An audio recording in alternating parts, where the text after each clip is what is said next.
Okay, तो आज की हमारी क्लास में हम लोग स्टार्ट करेंगे सेकंड जो इम्पोर्टेंट यूज है वो है ऑफ डायमेंशंस, जिसको बोलते हैं to derive a relationship among physical quantities. ठीक है, यानी हम अलग अलग फिजिकल क्वांटिटीज के बीच में रिलेशनशिप निकालेंगे। इसका एक लिमिटेशन है, इसमें हम तीन क्वांटिटीज के बीच में ही रिलेशनशिप निकाल सकते हैं। यानी केवल ऐसे फॉर्मूलाज को निकाला जा सकता है जिनमें सिर्फ तीन क्वांटिटीज हों, एक एलएचएस में और तीन आरएचएस में हो सकती हैं। उससे ज्यादा क्वांटिटीज के लिए हम इसको यूज नहीं कर सकते। अगर ज्यादा क्वांटिटीज गिवन होंगी तो उनका रिलेशन आपको गिवन होगा कि ये डायरेक्टली प्रोपोर्शनल है, ये पावर स्क्वायर के प्रोपोर्शनल है, ये मेंशन होगा। अननोन वैल्यू नहीं हो सकती उसमें। ठीक है, तो याद रखना है कितनी क्वांटिटीज निकाली जा सकती हैं, ओनली 3। ठीक है, अब डेरिवेशन का मेथड क्या है, मैं इसका एक आपको चार्ट की फॉर्म में नोट्स में भी दूंगा और अभी भी बता रहा हूं किस तरह से इसके स्टेप्स हैं। ठीक है, तो जो सबसे पहली चीज इसमें गिवन है, आपको गिवन होगा, क्वेश्चन जब भी आएगा एक ही पैटर्न होगा। क्वेश्चन का पैटर्न होगा a quantity Q, let us call it Q, depends on X, Y and Z। तीन क्वांटिटीज कोई भी X, Y, Z है, इनके ऊपर डिपेंड करती है। ठीक है, आपको कहा जाएगा derive a relation for Q। इनकी टर्म्स में Q का एक फॉर्मूला बना करके दिखाओ, ये क्वेश्चन आएगा। अब मुझे क्या पता कि ये X Q के साथ कैसे रिलेशन में, क्या पता है एक्स स्क्वायर हो, क्या पता 1/√x हो, क्या पता एक्स क्यूब हो, मुझे नहीं पता डायरेक्टली प्रोपोर्शनल है कि इनवर्सली प्रोपोर्शनल है और कितनी पावर के प्रोपोर्शनल है। I don't know all this. तो उसकी पावर को मैं रैंडमली कुछ भी कह सकता हूं। तो मैं कह सकता हूं, मेरा फर्स्ट स्टेप जब भी आप स्टार्ट करोगे क्वेश्चन, याद रखोगे, सबसे पहले आप क्या अज्यूम करोगे इसमें, वी अज्यूम, हमारा सबसे पहला अजम्पशन है कि ये जो Q है ये डिपेंड करता है x की पावर a के, where a is some number which I have to calculate. मुझे नहीं पता ये नंबर क्या है, ये मुझे कैलकुलेट करना है। तो मेरा पहला स्टेप है ये।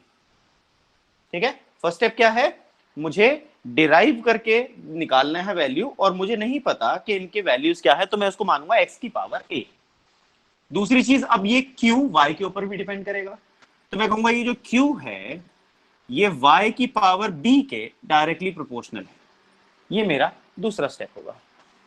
फिर मैं कहूंगा ये z के ऊपर भी डिपेंड करता है, तो मैं कहूंगा q depends upon z raise to power c। मुझे ये a b और c नहीं पता, यहां पर ये जो a b and c are unknown, और यही मुझे कैलकुलेट करने हैं, इनकी वैल्यू ही मुझे निकालनी। ठीक है, तो उसके बाद हम क्या करेंगे, उसके बाद हम इन तीनों स्टेप्स को कंबाइन कर देंगे, तो हमारा एक स्टेप बन जाएगा Q प्रोपोर्शनल टू x की पावर a, y की पावर b, z की पावर c।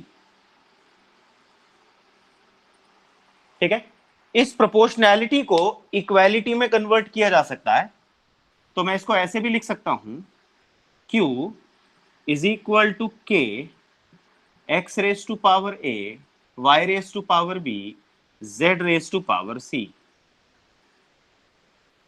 ठीक है, यहां पर जो k है, याद रखना,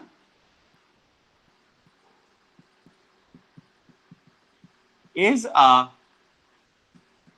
डायमेंशनलेस कांस्टेंट। k क्या है, डायमेंशनलेस कांस्टेंट। हमेशा मेमोराइज करना है कि जब भी हम इसको प्रोपोर्शनैलिटी को इक्वालिटी में कन्वर्ट करते हैं तो आरएचएस पर हम एक कांस्टेंट मल्टीप्लाई कर देते हैं, और ये जो कांस्टेंट है ये डायमेंशनलेस ही होगा हमेशा। It will always be a dimensionless constant. क्या करना है, दोबारा से एक बार रिवाइव करते हैं। पहले हम मानेंगे, हमें क्वेश्चन में गिवन है कि Q x y और z के ऊपर डिपेंड करता है, आपको Q का फॉर्मूला निकालना है।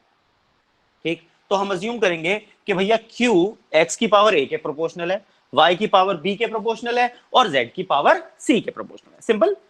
ठीक, अब इन तीनों स्टेप्स को कंबाइन कर देंगे तो फॉर्मूला बन जाएगा Q प्रोपोर्शनल टू x की पावर a, y की पावर b, z की power c।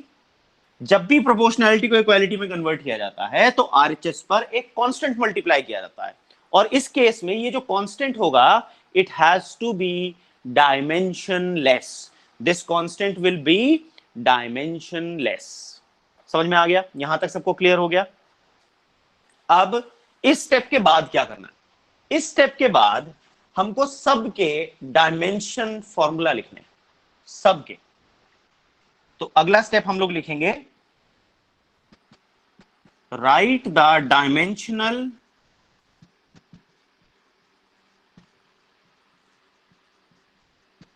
formulas of q, x, y and z। मुझे इनके डायमेंशनल फॉर्मूला लिखना है, q के भी, x के भी, y के भी, z के भी। ठीक है? जब आप इनके डायमेंशनल फॉर्मूला लिखोगे तो यहां पर पावर्स आ जाएंगी डायमेंशनल एम, एल और टी की। उसके बाद आपको सिर्फ ये करना है कि आपको एम, एल और टी की पावर्स को दोनों साइड पर इक्वेट करना है। अभी एग्जांपल से बताऊंगा मैं आपको कैसे करना है। उसके बाद आपको करना है equate the powers of m, l and t on both sides to form 3 equations. हमेशा 3 इक्वेशन ही बनेंगी क्योंकि 3 वेरिएबल हैं। मैंने मैथ्स में क्लास में बताया था आपको कि आपके पास जितने वेरिएबल होते हैं हमको उतनी ही इक्वेशन चाहिए होती हैं उनको सॉल्व करने के लिए। ठीक? तो हमें क्या, हमारे क्या बन जाएगा जब हम एम, एल और टी की पावर्स को इक्वेट करेंगे एलएचएस और आरएचएस पर, तो मेरे पास 3 इक्वेशंस डिराइव हो जाएंगी, और उन 3 इक्वेशंस को सॉल्व करूंगा तो मेरे पास किसकी वैल्यू आ जाएगी? ए, बी और सी की। इसके बाद मुझे इनको सॉल्व करना है तीनों इक्वेशंस को to find the value of A, B and C. फिर उन वैल्यूज को उठा करके इस फॉर्मूला में रख देना है, आपके पास आंसर आ जाए। क्लियर? सबको समझ में आया? ठीक है? अब एक चीज इसमें ध्यान रखनी है कि कुछ क्वेश्चंस ऐसे आएंगे जिनमें ए या बी या सी कोई भी जीरो हो सकता है, तो उसमें घबराना नहीं है कि आपका आंसर गलत आ गया, जीरो कैसे आ गया, ऐसा पॉसिबल है। कंफ्यूज करने के लिए कुछ क्वेश्चन ऐसे दिए जा सकते हैं जिसमें वो तीसरी क्वांटिटी के ऊपर डिपेंडेंट ना हो। करेक्ट? समझ में आया सबको? ठीक, अब एक क्वेश्चन से इसको समझते हैं कि हमने ये जो बात करी अभी, ये इसका पूरा का मीनिंग क्या है।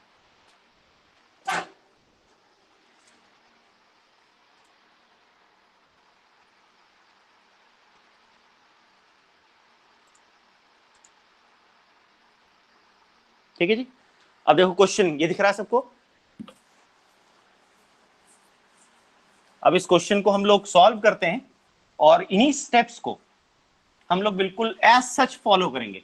ये जो मैं आपको स्टेप्स की फॉर्म में दे रहा हूं नोट्स, ये इसलिए दे रहा हूं ताकि इससे आपको सॉल्व करना, न्यूमेरिकल सॉल्व करना बिल्कुल चुटकी का खेल हो जाए, क्योंकि आपको पता है हर स्टेप पे आपको करना क्या है। You know exactly what to do at every step. ठीक है? तो देखो, हमें क्वेश्चन में गिवन है, consider a simple pendulum having a bob attached to a string that oscillates under the action of the force of gravity। आपको given है एक पेंडुलम, उसका बॉब, वो जो नीचे मास लटका होता है, that is called the Bob. वो बॉब जो है वो ऑसिलेट कर रहा है ग्रेविटी के अंदर, अर्थ की ग्रेविटेशन के अंदर वो ऑसिलेट कर रहा है।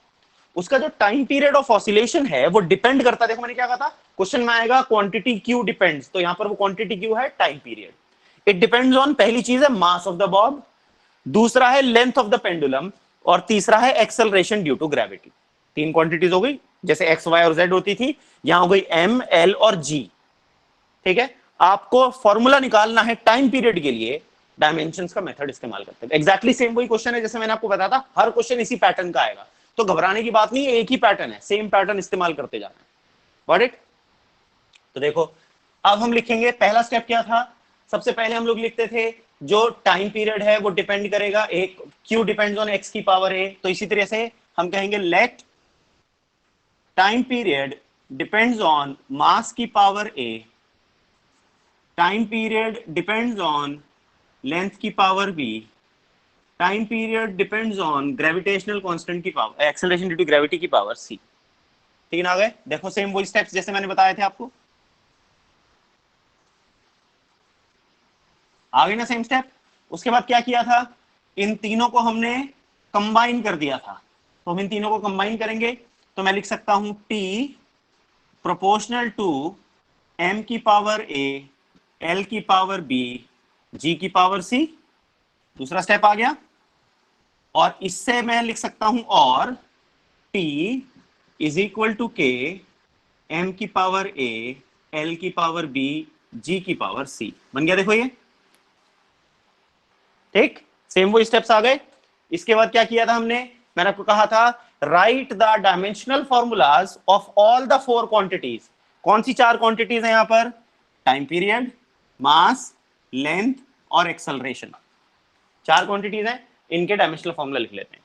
तो एलएचएस पर मेरे पास आ जाएगा m0 l0 t1, क्योंकि टाइम पीरियड है, टाइम होता है। k डायमेंशनलेस है, इसमें k इज डायमेंशनलेस, मैंने बताया था आपको k is a dimensionless value. और जब भी हम डायमेंशन की बात करते हैं तो हम डायमेंशनलेस वैल्यू को इंक्लूड नहीं करते, तो k का कोई डायमेंशन नहीं लिखा जाएगा इसमें। अगला डायमेंशन है मास का, वो है m, उसकी पावर a। फिर है लेंथ का, वो है l, उसकी पावर b। फिर है एक्सेलरेशन ड्यू टू ग्रेविटी का, LT-2, उसकी पावर c। आ गया एम एल और टी।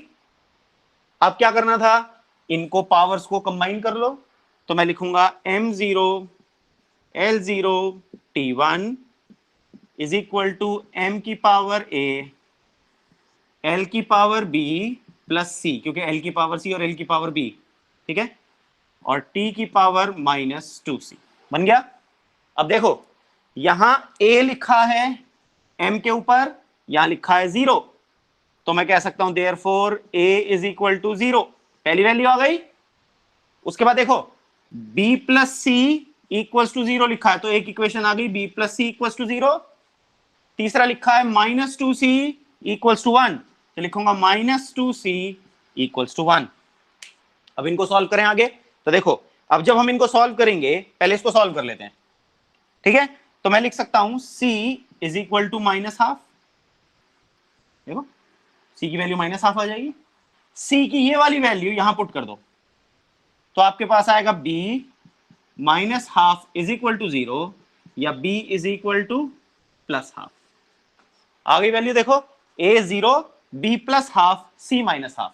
क्या कहा था उसके बाद आखिरी स्टेप में, ये वैल्यूज उठा करके इस फॉर्मूला में पुट कर दो, तो मैं लिखूंगा therefore t is equal to k m की पावर 0 l की पावर हाफ g की पावर -हाफ। अब देखो मैंने आपको भी एक इंपॉर्टेंट बात बताई थी कि कुछ क्वेश्चंस में ऐसा हो सकता है a b या c में से कोई एक 0 आ जाए। देखो यहां पर आ गया, a की वैल्यू 0 आ गई, यानी ये मास के ऊपर डिपेंड नहीं करता। हाफ का मतलब क्या होता है, स्क्वायर रूट, -हाफ का मतलब क्या होता है, रेसिप्रोकल का स्क्वायर रूट। ओके, तो मैं फॉर्मूला को ऐसे भी लिख सकता हूं, t is equal to k √L upon g। √L क्योंकि हाफ है, और g अपॉन में √ में क्योंकि -हाफ है, और m की पावर 0 है, इसलिए m को यहां लिखा ही नहीं, क्योंकि m की वैल्यू है ही नहीं, एग्जिस्ट ही नहीं करती। समझ में आया, ये एक एग्जांपल से हम लोगों ने इसको डिराइव किया, ठीक है। एक से काफी नहीं है, एक और एग्जांपल से समझते हैं, ताकि बिल्कुल अच्छे से बैठ जाए ये कॉन्सेप्ट। बिल्कुल सेम यही कॉन्सेप्ट आपको यूज कर, लगातार यही कॉन्सेप्ट यूज करना है, कुछ नया नहीं है, एक पैटर्न है, फॉलो करते चले जाओ, सारे आंसर आते चले जाएंगे। क्लियर? Next question.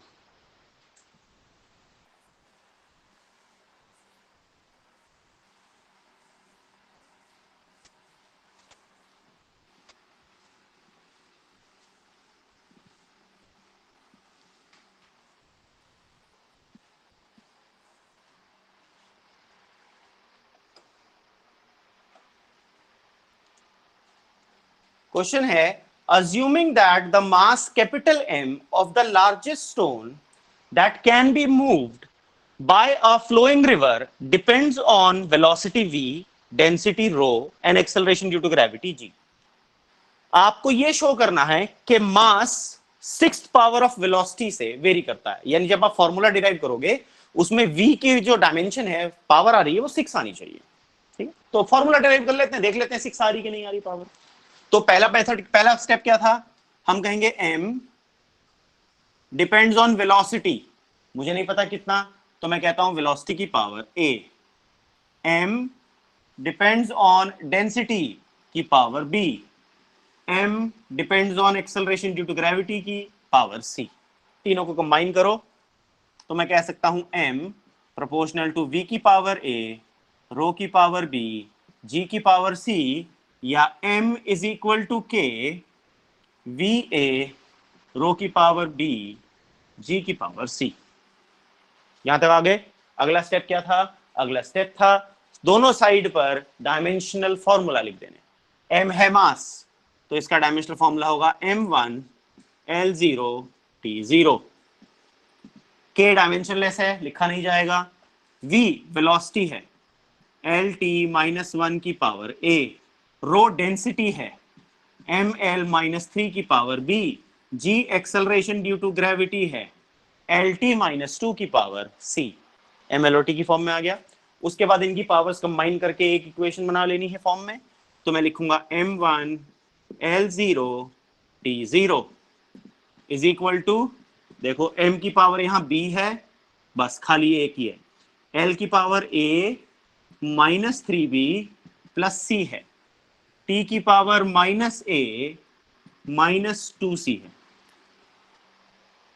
ठीक है, हमने क्या किया, हमने ये माइनस वन इंटू ए बन जाएगा माइनस ए, ठीक है ना, वो फॉर्म यूज करिए यहाँ पे देखो। फिर यहाँ पे देखो t की पावर माइनस टू इंटू सी माइनस टू सी, और जब बेस सेम होता है और मल्टीप्लाई में होती है तो पावर्स ऐड हो जाती है विद देयर साइन, तो साइन के साथ ऐड होगी। ठीक है, अब इधर लिखा है b, इधर लिखा है 1, तो मैं कह सकता हूं b इक्वल्स 1। एक आंसर आ गया मेरे पास। ठीक, अब देखो यहां लिखा है a minus three B plus C, और इधर लिखा है 0। ठीक है जी, और b की वैल्यू मुझे पता है 1, तो मैं लिखूंगा a minus three plus c is equal to 0, यानी a plus c is equal to 3। ये मैंने एक इक्वेशन बना ली टेम्पररी। ठीक है, यहां देखो क्या लिखा है, यहां लिखा है माइनस ए minus two c equal 0, minus common ले लो तो a plus two c is equal to 0। देखो यहां से एक इक्वेशन ये है, एक इक्वेशन ये है, अगर मैं इन दोनों को सॉल्व करूं, ऐड कर दूं या सब्ट्रैक्ट कर दूं, चलो सब्ट्रैक्टिंग, तो मैं लिखूंगा a plus two c is equal to 0 minus a plus c is equal to 3। जब आप इसको माइनस करोगे तो ये माइनस और ये माइनस हो जाएगा, सब माइनस। ठीक, तो a से a कैंसिल, क्या बचा, two C minus C is C equals to minus three. C की वैल्यू कितनी आई, माइनस थ्री। सी की वैल्यू आ गई यहां पर। ठीक है, सी की ये वाली वैल्यू इस इक्वेशन में पुट कर दो। सिर्फ इक्वेशन सॉल्व कर रहे हैं, लीनियर इक्वेशंस। तो देखो a प्लस सी की जगह minus three is equal to 3, तो a की वैल्यू कितनी आ गई, 6। b1 c minus three a6, तीनों वैल्यूज आ गई मेरे पास। क्या करना है, उठा करके इस इक्वेशन में पुट कर दो, तो मेरे पास आएगा therefore m is equal to k v की पावर 6 रो की पावर 1 g की पावर माइनस थ्री। फॉर्मूला निकाल लिया। क्वेश्चन क्या कह रहा था, show that m varies with 6 power. तो देखो मैं कह सकता हूं m प्रोपोर्शनल टू v की कितनी पावर के है, 6 पावर के। मैंने प्रूव कर दिया ये कि जो मास है वो वेलोसिटी की 6 पावर के ऊपर डिपेंड करता है। क्वेश्चन लैंग्वेज कैसी भी आपको कॉम्प्लिकेटेड सी लग रही हो, जब भी फॉर्मूला डिराइव करने को कहा जाएगा तो उसका मात्र एक ही तरीका है, यही वाला। समझ आ गया, सबको क्लियर हो गया यहां तक बच्चों।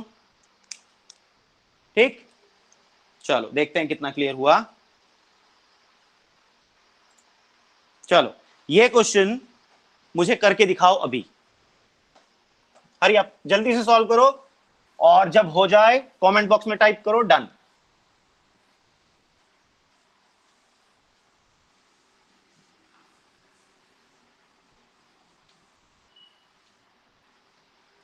क्वेश्चन मैं पढ़ देता हूं आपके लिए। The velocity of sound waves v through a medium may be assumed to depend upon number one density d की power a। v also depends on modulus of elasticity e capital E उसकी power b। आपको दो ही quantities given है, इन्हीं की form में आपको formula बनाना है और k की वैल्यू इसमें 1 गिवन है। क्वेश्चन के हिसाब से अकॉर्डिंग टू क्वेश्चन जो कांस्टेंट k है वो 1 गिवन है, आपको फॉर्मूला बनाना है। दोनों को कंबाइन करके लिखेंगे v प्रोपोर्शनल टू d की पावर a e की पावर b, ठीक, या v is equal to k d की पावर a e की पावर b। क्या करेंगे अगला step, putting the dimensional formulas. v है velocity m0 l1 t-1, k की वैल्यू तो 1 है, d डेंसिटी है ml-3 की पावर a, e है मॉड्यूलस ऑफ इलास्टिसिटी, याद नहीं किए होंगे, ml-1 t-2 की पावर b। ठीक है, यहां से सॉल्व करो जल्दी से, चलो बताओ जल्दी से करके। रियांश वेरी गुड, डन बेटा, शाबाश।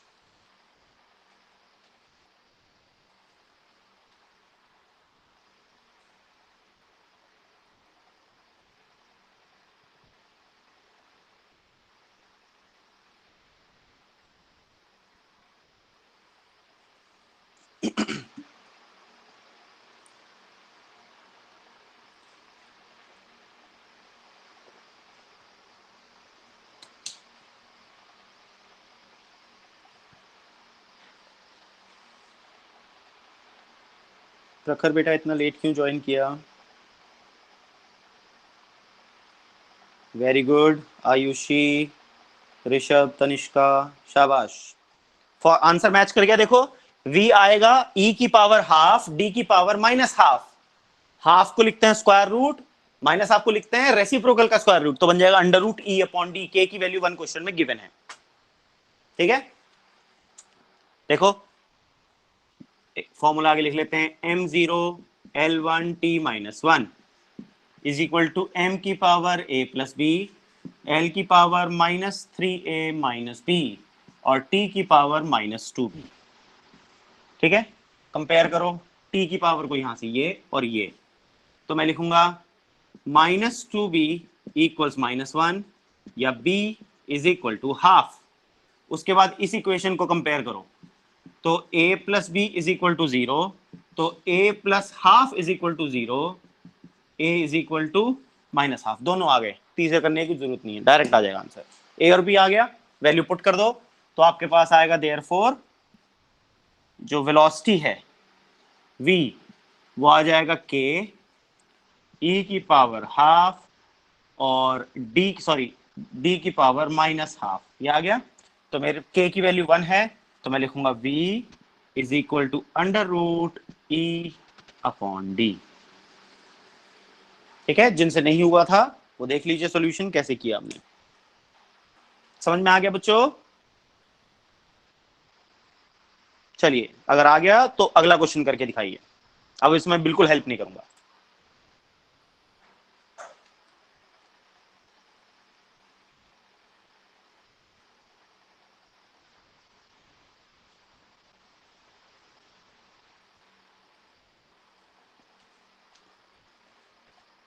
क्वेश्चन है the frequency new of vibration of a stretched string depends upon its length L, mass per unit length small m।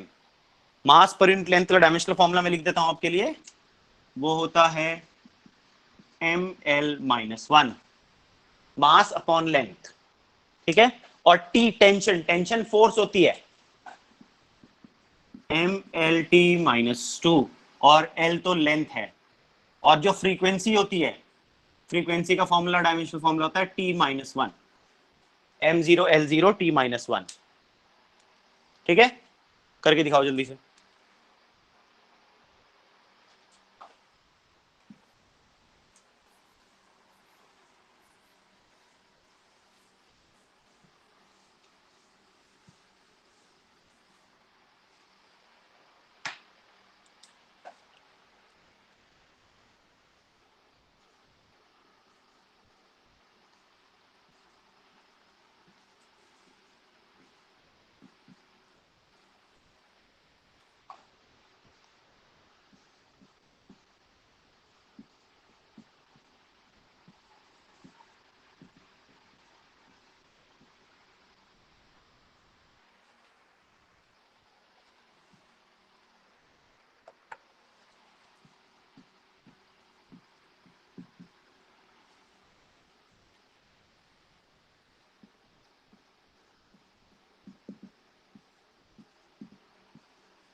ये इक्वेशंस आ गई।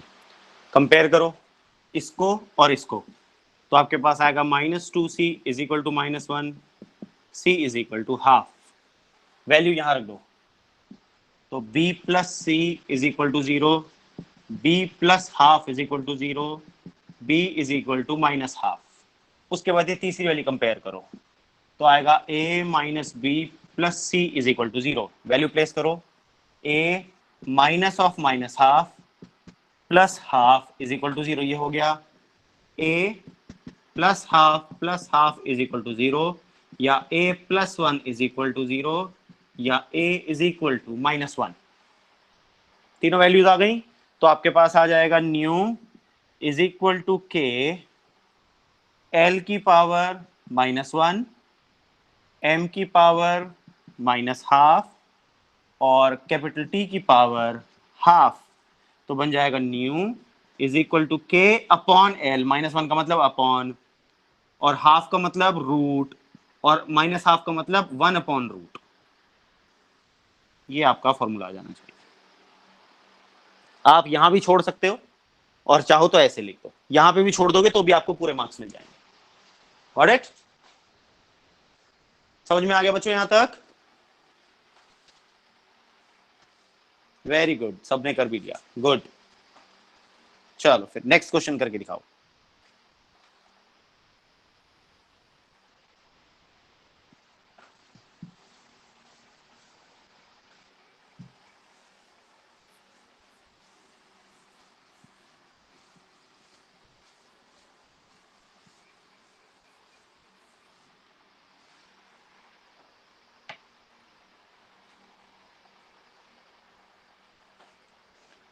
क्वेश्चन है, a planet moves around the sun in nearly circular orbit, its period of revolution t, उसका dimensional formula होता है m0 l0 t1, depends upon radius r, radius का dimensional formula होता है l, mass m of the sun, capital M का dimensional formula m ही होता है, और gravitational constant g, capital G का डायमेंशनल फॉर्मूला होता है m-1 l³ t-2। ठीक है, ये डायमेंशनल फॉर्मूला है। तो क्वेश्चन के हिसाब से आपको गिवन है t प्रोपोर्शनल टू r की power a, t proportional to m की power b, t proportional to capital G की पावर c, या t proportional to r a m b g c।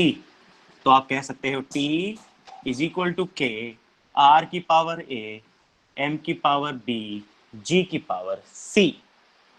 ठीक है, अब क्या करना होता है, पुटिंग द डायमेंशनल फॉर्मूलाज। तो आप लिखोगे t के लिए m0 l0 t1, r के लिए l की पावर a, m के लिए m ही लिखा जाएगा, g के लिए m-1 l³ t-2 की पावर c। अब पावर्स को सॉल्व कर लो, m0 l0 t1 is equal to m की power b minus c, l की पावर a प्लस 3c और t की पावर -2c। तो सबसे पहले आप c को कंपेयर करो, यहां देखो, तो आपके पास आएगा -2c is equal to 1, c is equal to -half. उसके बाद यहां इसको कंपेयर करो, तो आपके पास आएगा b minus c is equal to 0, यानी b minus half is equal to 0। तो ये जाएगा प्लस हाफ, तो b की वैल्यू आ जाएगी -हाफ, b की वैल्यू पे आएगी -हाफ। अब ये दोनों वैल्यूज यहां पर इस वाली में रख के देखो, इस वाली को कंपेयर करो, तो a plus 3c is equal to 0, a plus 3 into -half is equal to 0, यानी a is equal to 3/2। a की वैल्यू भी आ गई, वैल्यू प्लेस कर दो फॉर्मूला में, तो आपके पास आ गया t is equal to k r की पावर 3/2, या और साथ में m की पावर -हाफ, g की पावर -हाफ। ये तो फॉर्मूला बन गया। क्वेश्चन में ये नहीं कहा फॉर्मूला डिराइव करो, क्वेश्चन ने कुछ और कहा है। अब देखो ध्यान से वो उस स्टेप पर कैसे आएंगे। क्वेश्चन ने कहा t² r³ के प्रोपोर्शनल, ये स्मॉल r³ ही है यहां पर, समझे? तो ये जो अब स्मॉल r है देखो, तो हम लिखेंगे t प्रोपोर्शनल टू r की पावर 3/2। क्वेश्चन के हिसाब से हमारे पास क्या है, r की पावर 3/2। स्क्वायरिंग बोथ साइड्स, क्योंकि टी स्क्वायर कहा है आपको, स्क्वायरिंग बोथ साइड्स, तो आप लिखोगे t का square is proportional to r की पावर 3/2 का होल स्क्वायर। करना जरा, ये 2 से ये 2 कैंसिल हो जाएगा, तो आपके पास आ गया T square proportional to r cube. यही प्रूव करके दिखाना था, प्रूव हो गया। समझ आ गया बेटा यहां तक?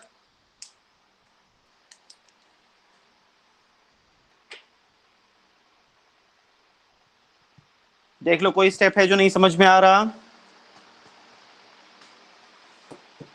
ओके वेरी गुड, सबको समझ में आ गया। ठीक है,